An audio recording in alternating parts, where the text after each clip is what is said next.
I'm going to go ahead and select this mission, which will probably give me a reason to go to war with these guys. That sound was me getting a claim on a province. Perfect segue. So, the way you know you need to go to war is if you have a claim on someone else's province. You can't just go to war with anybody like you would in Civ. You have to have a good reason, or your country's people and the political scene at large will say, hey, what the fuck? So, cores are saying, I have claim and right to own this province. So if it's outlined in gold under cores and claims, that means you have a right to own it. If it's outlined in green, that means you have a claim on it, but not necessarily legal right. Now, if you have a claim, that means you can go to war with justification, and no one's really going to bat an eye unless they're allied with them. So Anspach has a core on this province, so they legally have the right to own it, but I have a claim on it, so I might decide to go to war. So before we do, let's describe what the province view does. First and foremost, each province produces a type of product. Grain is the most common. It doesn't give you much gold. Grain. Cloth is nice. It's definitely a good resource to have, but it's not the best. Gold being the best. And wine. Very nice. So the better the resource, probably the more money you'll get. You'll also get a lot of money from taxation. You'll see this one gives me 13 tax, 6 tax, 6 tax, and 16. Now if we go back to economy, this is how much I get taxed from each province, because you don't actually get all the money from taxation, because we're not that good of a government. Later though. Now, so here's where you recruit generals. I need a nice general. I'm going to make my ruler into a general. Now, what these dots mean are there is 2 types of combat, fire and shock. So, when you battle, you go between turns of firing and shocking. Shock is better for cavalry, fire is better for infantry. So this guy gives me +1 to shock and better maneuverability, so I can move between provinces faster. He does not help me siege at all. So if we were going to... Oh, perfect, we're still in military. My infantry fire is 0.25, and my infantry shock is 0.5. So with this general in whatever army, I will get +1 to shock. So if I put him in a horse regiment, I get double the shock. More on battles later when we actually get into one.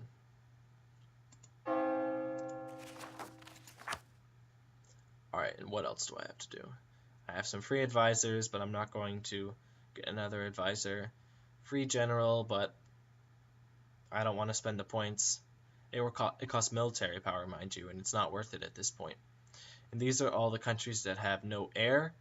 Since I don't have a royal marriage with any of them, it doesn't really matter to me. This can be useful later when you have a very large country. Not now, though. So I'm going to go ahead and increase the speed to 3 and let it play. So pressing space unpauses the game. I pause the game every time something happens. So I got an alliance offer from Baden. Baden is somewhere. I forget. Baden. Ah, here he is. Alliance from Baden. And I want to see what Baden's up to, so I clicked on Baden's province. They're friendly towards me because I have the same religion. And they are rivals with Alsace, which is right here. Now if I say I'm rivals with them too, by going to my country, setting my rival to Alsace and Anspach, I can get benefits against attacking both of those two. And Baden will be all like, hey, I hate that guy too. And then we'll buddy up in a war and I'll get some gold from it, hopefully. Create a strong alliance. Because right now he's at 2, and if he was at 3, he would be extra strong, and he would be a good ally to have. So I am now allies with them. I get vision. Yeah. So he is allied with Austria. Well, there that goes, folks. I had planned to kill him, but now Austria, the guy breathing down my neck, and I believe who is the Holy Roman Emperor, that kind of cock-blocked me. So that's what happens in the game. I'm allied with this guy, and this guy's allied with Austria. Austria has good relations with me, but the border friction we have kind of makes us enemies. He's also allied with Saxony, so right up here. Trier and Milan. So Milan's over here. Alright. Now, who is this guy allied with? Nobody. I don't have much right to go to war, though. So, going to war, you need a casus belli. So, let's say I want to go to war against this guy. I would say that my reason for war, casus belli, that means reason for war, would be conquest. I'm taking Ansbach. My war goal would be take Ansbach, but they are allied with Austria. Call willing allies. Baden would not join. So this is obviously a bad move, bad decision. Don't do it. And I won't. I'm just going to have to wait for them not to be allied. I'm going to go ahead and continue.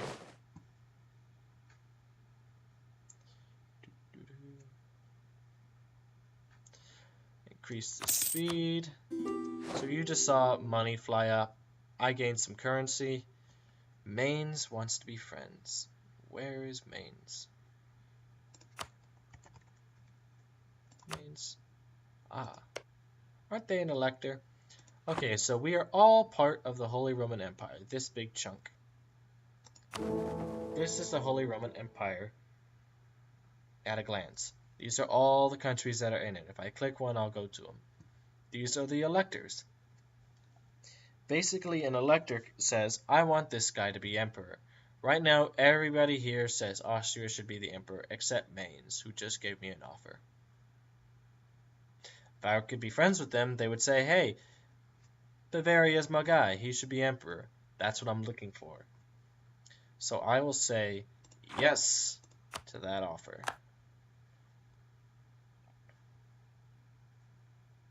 Now, while we wait, let's talk about trade. I press the trade map mode, and you're going to see all these icons. Note the different color provinces. Trade in Europa Universalis works through trade nodes and trade steering. It's kind of a hard concept, but you don't really need to micromanage it much. Ugh, it's so hard to see. So, you'll notice all these arrows. This is the direction that trade is moving. This is a trade node. So here I am, and the trade node is here, in Frankfurt. These are all the countries who have a merchant and a trade node. My merchants are currently in Frankfurt and in Wayne. So countries put money and merchants into steering the trade in a direction. So merchants, these guys, are pointing trade that way, up into Denmark. My guy and several others are pushing trade that way to Frankfurt. And there are also guys keeping the trade there. So the more money that gets pumped in my direction, the more money I will get from the trade zone and more money I will get from trade. Right now I'm getting 0.47, which may not seem like a lot, but in the grand scheme of things, it's some welcome peanuts. So basically what you want to do is make sure your merchant is keeping trade stuck there. So I have a merchant here, he's collecting from trade, and a merchant one trade node back, sending money towards the trade node that you're at. So the way we look at who has the most power, Austria has the most power here with 25. I have 9.9. and I'm sending stuff forward. So he obviously is going to keep most of the trade here because he has all the provinces. The more provinces you have in the trade nodes area, the more control you have over it. If you're a trade nation and you want to control trade along sea routes, you have to have light ships navigating those sea routes. That will give you extra trade power. But since we're landlocked, it's just who has the most provinces. So trade's set for me. I'm not going to be doing much. I'm not going to get more merchants. I just sit and collect. The best I could do is expand within these blue borders, get more provinces for the trade. Now, back to political. I have 2 diplomats. Every diplomatic action requires a diplomat to be there, talking or signing papers or whatever, except for alliances sent from other people. So I just accepted an alliance from Mainz, these guys, an alliance from Baden. So what I'm going to want is to maintain very cordial relationships with them. So I'm going to click on their province. I am allied with them and Württemberg. Well, they are, I mean. I have good relationships. But I'm going to want to keep it that way. So I'm going to go to diplomacy. And whoa, here are all my options I have, diplomatic-wise. I can form an alliance, support their independence. I can enforce peace, establish protectorate, or proclaim a guarantee of independence. I can improve a relationship, send a warning, send an insult. What a warning is saying, like, hey, don't go to war with anybody or I'll fuck you up. And people do. So what I'm going to want to do is have a diplomat stationed there, improving my relations with them. Alright, so now Sigmund is over there. Well, he's traveling over there currently. I can have a royal marriage with them, but they are a theocracy, archbishopric. So they're not going to have anybody I can marry. These are all my spy actions.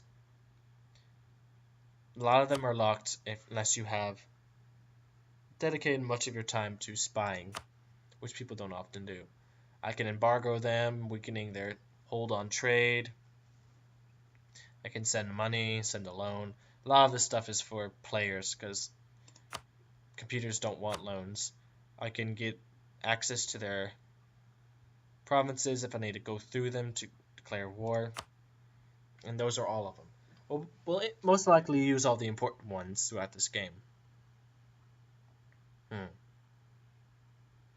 So let's see.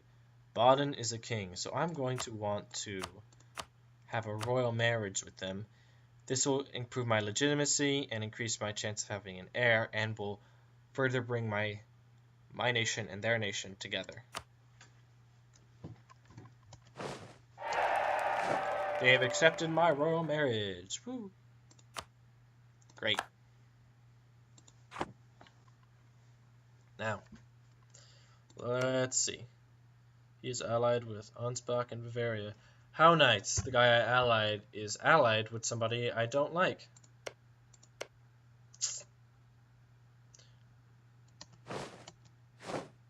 My diplomatic just got home from making that royal marriage. Continue on. So it autosaves every January. I see all this money come up. That's the money I made from each province. And my retinues are finished.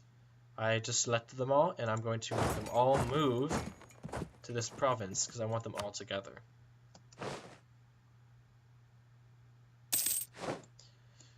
So now what I often end up doing is smashing them into one group so I can manage them all at the same time. So that's what this button is, merge the selected units, or you can press G. Now all these units are together. They are led by, if you press the no leader button, you have them led by a general. Boom. So now I got a 13 stack ready for war. But I don't see war brewing anytime soon, so it's probably going to be a diplomatic game at this point. So Austria is now allied with Poland, Saxony, Ansbach, Aragon, and Milan. He's got lots of alliances. I am in a rivalry with Bohemia. Look at that. So I'm going to go to my country. And what's nice is you get to see who your enemies are. These are the people who set themselves as rivals to you. Yikes. I do not like Bohemia being a rival. I can deal with everybody else, but Bohemia is too big for me. I can return his rivalry, making him a rival as well, but I honestly don't want that. I want to make sure we have the most peaceful relations we can, so I'm going to try to improve relations with him. Who is he rivals with otherwise? Denmark, Poland, and the Teutonic Order. I have no interest in fighting any of those, but if I did, being a rival with them would probably bring our countries together and lessen the hunger for war. So months roll by, nothing really changes. The Emperor, Austria, is going to want to try to keep peace, so that's what I'm really worried about. Because if he declares war on me, I'm largely dead. Something new. You can invest in a cardinal. Papal influence.